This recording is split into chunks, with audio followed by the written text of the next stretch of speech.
बात करेंगे तालिबान को लेकर। तालिबान ने पाकिस्तान के नाक में दम कर रखा है। टीटीपी के लड़ाके पाकिस्तानियों पर भारी पड़ रहे हैं और पाकिस्तान के कई इलाकों पर टीटीपी जो है उसने कब्जा जमा लिया है। ये जानकारी आप तक पहुंचा दे। और मुनीर की सेना अब पीछे हट रही है। हालात यहां पर ये हो चले हैं कि पाकिस्तानी सेना ने टीटीपी लड़ाकों के आगे घुटने टेक दिए हैं। शहबाज को कुर्सी जाने का खौफ सता रहा है और इसी बीच तालिबान लड़ाकों ने परमाणु कार्यक्रम में लगे 18 इंजीनियरों को भी किडनैप कर लिया है। यूरेनियम भंडार पर भी कब्जा कर लिया है। तो क्या तालिबान पाकिस्तान के एटम बम को हथियाना चाहता है? तालिबान के एटम प्लान से पाकिस्तान के साथ दुनिया भर में खौफ है। क्या होगा तालिबान का अगला कदम? इस पर दुनिया की निगाहें बनी हुई हैं। तो लगातार ये जानकारी आप तक पहुंचा रहे हैं। खैबर पख्तूनख्वा से 10 मजदूरों का अपहरण किया गया है। खैबर पख्तूनख्वा से जो है 10 मजदूरों का अपहरण किया गया जनवरी 2024 में और जून 2024 में खैबर पख्तूनख्वा से 13 मजदूरों का अपहरण किया गया।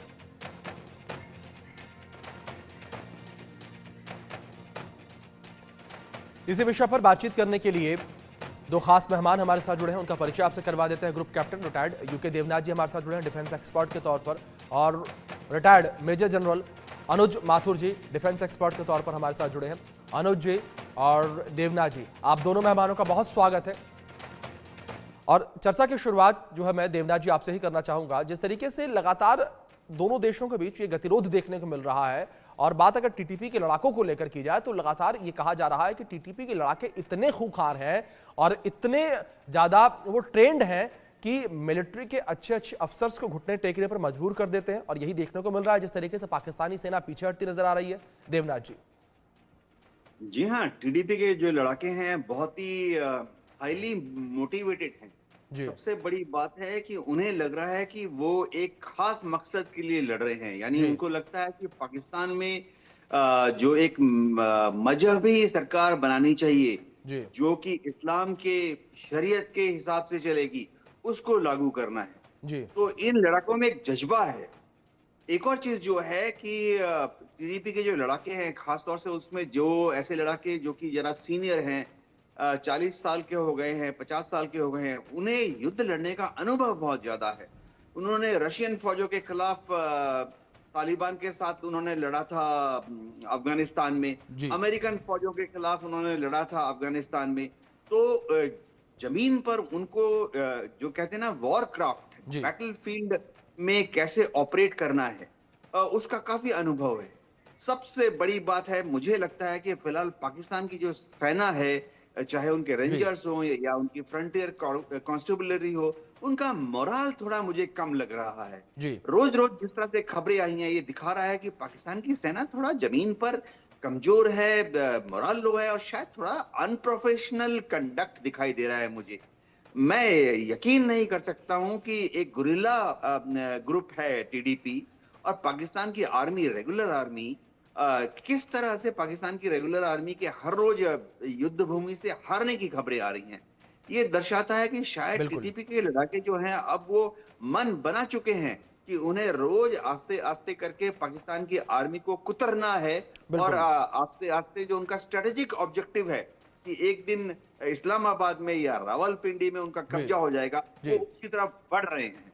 बिल्कुल बिल्कुल देवनाथ जी, बिल्कुल ठीक कहा आपने। दावे तमाम जो हैं किए जाएं पाकिस्तानी आर्मी के द्वारा, लेकिन पाकिस्तानी आर्मी कहीं ना कहीं टीटीपी के आगे घुटने टेकती नजर आ रही है। अनुज माथुर जी, इन्हीं बातों के साथ मैं आपका रुख करूंगा, लेकिन इस बीच जो खबर सामने आई है अनुज जी, वो भी एक बड़ी महत्वपूर्ण है। जिस तरीके से परमाणु इंजीनियर्स जो है, वैज्ञानिक जो है, उनका अपहरण कर लिया गया। क्या मंसूबे टीटीपी के, क्या नजर आते हैं मंसूबे आपके? देखिए, मैं आपको एक बात बताऊं, परमाणु के जो साइंटिस्ट या जो भी उनके कर्मचारी हैं उनका अपहरण होना, देखिए जो देश में सबसे ज्यादा सेफ और सबसे ज्यादा बेहतरीन सुरक्षा चक्र के घेरे में जो एसेट्स होते हैं उनमें न्यूक्लियर एसेट्स या सीबीआरएन एसेट्स होते हैं। और अगर ऐसे एसेट्स में से आपके साइंटिस्ट को, वहां के कर्मचारियों को और यूरेनियम को, आप कोई गुरिल्ला ग्रुप जो कि एक डिसऑर्गेनाइज्ड आतंकवादी तो नहीं कहेंगे लेकिन डिसऑर्गेनाइज्ड आर्म्ड रिबेलियन ग्रुप है, वो चुरा करके ले जाए, ये साफ दर्शाता है कि किस प्रकार का सुरक्षा घेरा, सुरक्षा चक्र पाकिस्तान के परमाणु एसेट्स का के आसपास है। और ये पूरी दुनिया के लिए एक बहुत बड़ा खतरा है, क्योंकि इस प्रकार का अगर आपका हालात रहेंगे तो ये वो दिन भी दूर नहीं जब इनमें से कोई ग्रुप आकर के एटम बम के ऊपर अपना कब्जा जमा लेगा और उसका जहां मन में आएगा इस्तेमाल करेगा, क्योंकि उनको पता तो है नहीं कि करना क्या है क्या नहीं करना है, और वो किसी ड्यूटी किसी उससे बाउंड नहीं है, कोई उन्होंने पैक्ट साइन किया हुआ नहीं है, वो बिल्कुल।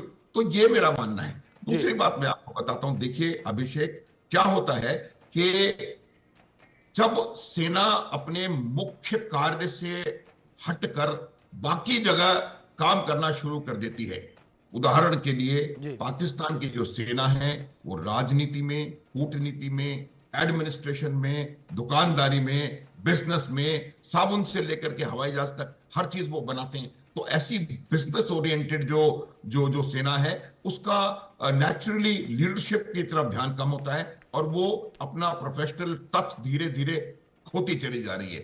ये बात आपको समझनी पड़ेगी। और तीसरी बात मैं बताता हूं कि अब क्या है कि इस परिस्थिति का लाभ उठा रहा है कौन?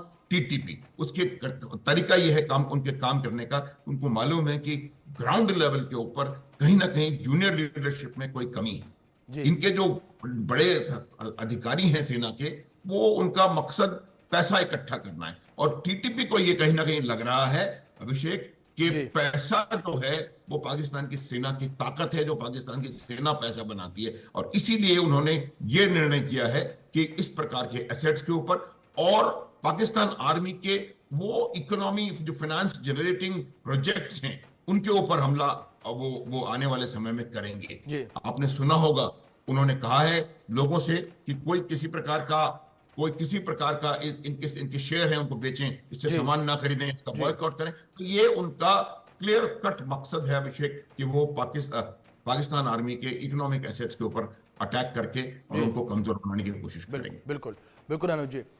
देवनाथ जी, मैं आपका रुख करूंगा और आपसे समझना चाहूंगा कि पूरे विश्व भर के लिए और खास तौर पर पाकिस्तान के लिए कितना बड़ा खतरा यहाँ पर